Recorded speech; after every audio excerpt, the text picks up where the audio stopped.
जैसा कि आप जानते हैं एआई जो कि वर्तमान में बहुत कंसर्न का एक टॉपिक है, क्योंकि हम कहीं ना कहीं हर एक सेक्टर में एआई से जुड़े हुए हैं। एआई हमारे जीवन के लिए हार्ट बीट बन चुका है।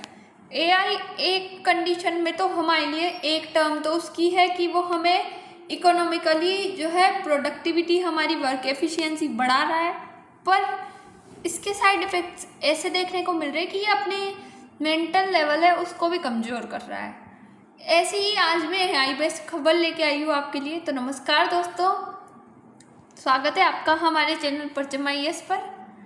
तो जैसा कि आप जानते हैं कि चाइना एक महाशक्ति है, तो ऐसी ही इसके ऊपर मैं एआई बेस्ड एक न्यूज़ पढ़ रही थी तो वो लेके आई हूँ। China proposes new global AI cooperation organisation. जो चाइना है वो प्रपोज कर रहा है वर्ल्ड लेवल पर, ग्लोबल लेवल पर, कि हम एक एआई कोऑपरेशन बनाना चाहते हैं। उसी को लेके वर्तमान में हमें ये देखने को मिल रहा है कि एआई तकनीकी को बढ़ावा सारी कंट्रियां देने की कोशिश कर रही है कहीं ना कहीं, क्योंकि इससे बहुत सारा प्रॉफिट हमें देखने को मिल रहा है। तो आइए जानते हैं कि चल क्या रहा है वर्तमान में। तो शंघाई में एक वार्षिक विश्व कृत्रिम बुद्धिमत्ता सम्मेलन, जैसे कि हम जानते हैं WAIC, इसके उद्घाटन के अवसर पर चीन के प्रधानमंत्री जो कि ली है, उन्होंने वैश्विक एआई सहयोग संगठन का प्रस्ताव रखा है।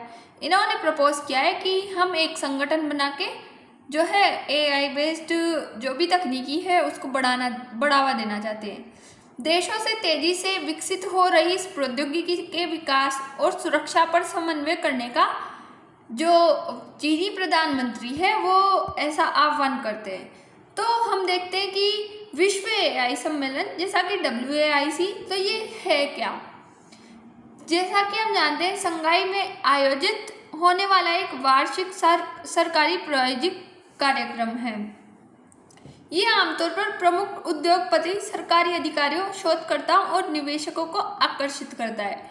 ये एक जो कि हम कह सकते हैं कि जो जितने भी बिजनेसमैन वगैरह ये सब है, इनके लिए एक हब है।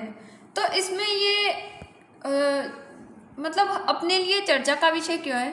तो ये 3 दिवसीय कार्यक्रम उद्योग जगत के नेताओं और नीति निर्माताओं को ऐसे समय में एक मंच पे लाता है, मतलब इनके लिए एक प्लेटफॉर्म प्रोवाइड करता है कि जब विश्व की 2 महाशक्तियाँ, जैसा कि हम जानते हैं संयुक्त राज्य अमेरिका और चाइना, तो इन दोनों के बीच तकनीकी प्रतिस्पर्धा।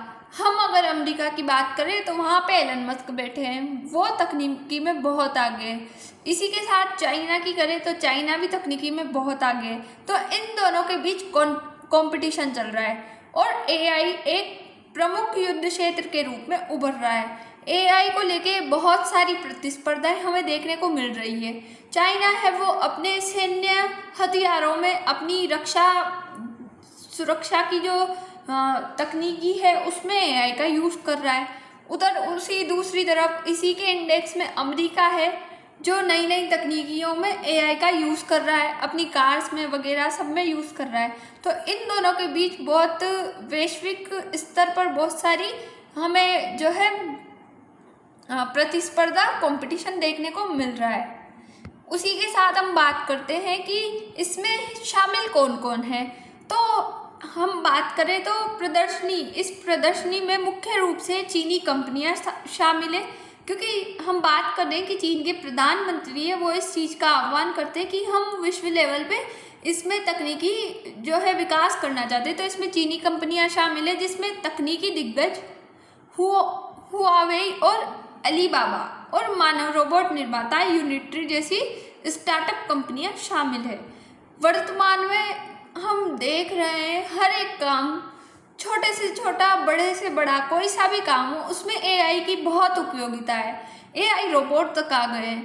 तो इन सबको मद्देनज़र में रखते हुए चाइना इस पे और ज़्यादा विकास करने की कोशिश कर रहा है। पश्चिमी प्रतिभागियों में टेस्ला, अल्फ़ाबेट और अमेजन जैसी कंपनियां शामिल है। अमेजन जैसे प्लेटफॉर्म इस सब में शामिल हमें होते हुए दिखते हैं। उसी के साथ मंचों के अलावा सम्मेलन में प्रदर्शनियां भी आयोजित की जाती है। मतलब ये प्लेटफॉर्म्स है, इसके साथ साथ हमें इनके प्रोजेक्ट्स देखने को मिलते हैं। ये कौन कौन सी टेक्नोलॉजी डेवलप करते हैं, तो उनकी जैसे किसी एक प्लेटफॉर्म पे मॉडल, जैसे हम देखते हैं कभी भी मिस वर्ल्ड वगैरह इनका कॉन्टेस्ट होते हैं, तो ये एक प्रदर्शनी देती है। उसी तरीके से एआई बेस्ड जितनी भी तकनीकी है उसका प्रदर्शनी भी इस जो कार्यक्रम है, सम्मेलन है, उसमें की जाती है, जहाँ कंपनियां अपने नवीनतम नवाचारों का प्रदर्शन करती है। उसी के साथ वर्ष जो 800 से अधिक कंपनियां इसमें भाग ले रही है, ऐसा हमें आंकड़ों के मुताबिक देखने को मिलता है। जो 3000 से अधिक उच्च तकनीकी वाले उत्पादक, 40 बड़े भाषा मॉडल, 50 एआई संचालित उपकरण और 60 बुद्धिमत्ता रोबोट प्रदर्शित करेगी। मतलब 60 एआई रोबोट्स वो प्रदर्शित करेगी। उसी के साथ हम देखते हैं कि अमेरिका और चाइना की महाशक्तियों की बात हो रही है, तो अमेरिका की ओर से इसमें क्या प्रतिक्रिया देखने को मिलती है। तो बता दें कि टेस्ला के सीईओ एलन मस्क, जो पिछले वर्षों से नियमित रूप से इस जो सम्मेलन है, ये समिट है, इसमें अपने व्यक्तिगत रूप से और वीडियो के माध्यम से उपस्थित होते रहे हैं, बट इस टाइम अभी देखने को मिला है कि इन्होंने कोई जो है भाषण नहीं दिया है इसमें। तो ये हमें इसके एक कॉन्फ्लिक्ट के रूप में देखने को मिल रहा है।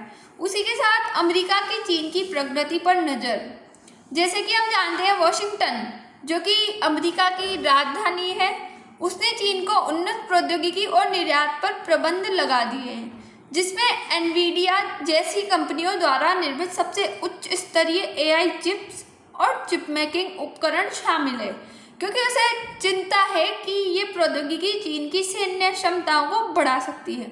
अमेरिका को हर टाइम चिंता रहती है कि चीन अपनी सैन्य गतिविधियों को, उसकी क्षमता को बढ़ा देगा तो अपने ऊपर इसके इफेक्ट देखने को मिलेंगे। इन प्रबंधकों के बावजूद चीन ने एआई के क्षेत्र में बहुत सारी जो है सफलताएं प्राप्त की है और अपनी प्रगति बरकरार रखी है, ऐसा हमें देखने को मिल रहा है। जो वहाँ के प्रधानमंत्री हैं वो अपने भाषण में जो है संयुक्त राज्य अमेरिका इसको टारगेट करते हुए बोलते हैं, हालांकि वो नाम लेके नहीं बोलते पर टारगेट लेके बोलते कि उन्होंने चेतावनी दी कि एआई कुछ देशों और कंपनियों के लिए एक विशेष खेल बन सकता है, और वो कहते हैं कि चुनौतियों में एआई चिप्स की अपर्याप्त आपूर्ति और प्रतिभा विनिमय पर प्रतिबंध भी शामिल है। ये अमेरिका को मद्देनजर में रखते हुए बोलते हैं कि हमारे ऊपर आप कितनी ही प्रतिबंध लगा दो, पर हमारी प्रगति, हमारा डेवलपमेंट नहीं रोक सकते। इससे ये देखने को मिलता है ली अपनी तकनीकी को वैश्विक दक्षिण के देशों के साथ साझा करना चाहते हैं।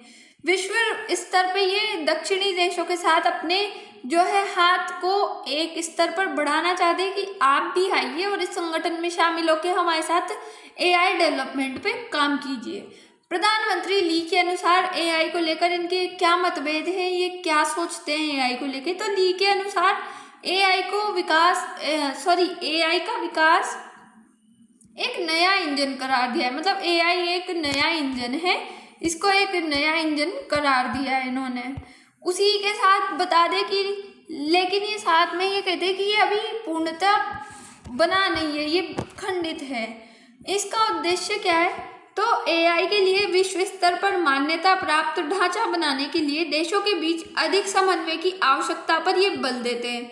इन्हों का पूरा मोटिव रहता है वो कि सब देश एक दूसरे के बीच समन्वय बना के रखे, तालमेल बना के रखे, ताकि हम एआई को विश्व स्तर ढांचा बनाने के लिए जल्दी से जल्दी अग्रसर रह सके। उसी के साथ देशों के बीच विशेष रूप से नियामक अवधारणाओं, संस्थागत नियमों जैसे क्षेत्रों में बहुत अंतर है। सभी देशों की कोई देश अपने ही अलग अस्तित्व में रहना चाहता है और डेवलपमेंट करना चाहता है, कोई है तो संस्थागत, कोई की जैसे कि चाइना को ये अमेरिका जो है चिपमेंट ये लगाता है तो कहीं ना कहीं थ्रेटन्स देता है, धमकियाँ देता है कि आप इसके साथ किसी पर्टिकुलर एरिया में, किसी पर्टिकुलर कंट्री के साथ व्यापार मत कीजिए, टैक्स लगाएगा। तो इन सबको, ये सब कॉन्फ्लिक्ट्स हमें देखने को मिलते हैं और ऐसी बातें जो है चीनी प्रधानमंत्री भी हमें बताते हैं। हमें वैश्विक एआई गवर्नेंस ढांचा बनाने के लिए समन्वय को मजबूत करना चाहिए, जिस पर जल्द से जल्द व्यापक सहमति बन सके। हमें ऐसा ढांचा बनाना चाहिए और अपने आपसी संबंधों को अच्छा करना चाहिए, जिससे बहुत अच्छी जल्दी से जल्दी इस पे सहमति बने और सब देश एक साथ आके डेवलपमेंट करना शुरू कर सके। तो आपको सोच कर लग रहा होगा कि एआई इतना बढ़ रहा है, तो कहीं ना कहीं अपन पीछे ना रह जाए दुनिया की दौड़ में। एआई कहीं ना कहीं हमारे लिए आने वाले टाइम में, अभी वर्तमान में ही बहुत इम्पोर्टेंट है, पर आने वाले टाइम में एआई के बिना कुछ हो नहीं पाएगा। तो इसी को मद्देनजर रख के और एआई के बारे में भी हमें जानकारी लेनी चाहिए। एआई सकारात्मक रूप से भी अच्छा भी है तो नकारात्मक रूप से बुरा भी है। इसके साइड इफ़ेक्ट्स दोनों रूप में हमें देखने को मिलेंगे। तो अपनी जिम्मेदारी है कि अपन इसको सीखें, इसका अवलोकन करें और इसे अपनी लाइफ में पॉजिटिव वे में अपनाएं। अगर हम इसे नहीं अपनाते तो अपन दुनिया से पिछड़े हुए हो जाएंगे और अपन अपना अस्तित्व खो चुके होंगे। इसीलिए दुनिया की दौड़ में चलना है, तो हमें कहीं ना कहीं इससे जुड़ना होगा। तो अपनी सेफ्टी रखते हुए हम इसको यूज़ करते हैं, तो एआई इतना भी बुरा नहीं है। और आज की चर्चा हम यहीं पर समाप्त करते हैं। उम्मीद है आपको समझ आया होगा। मिलते हैं नेक्स्ट वीडियो में। Thanks for watching.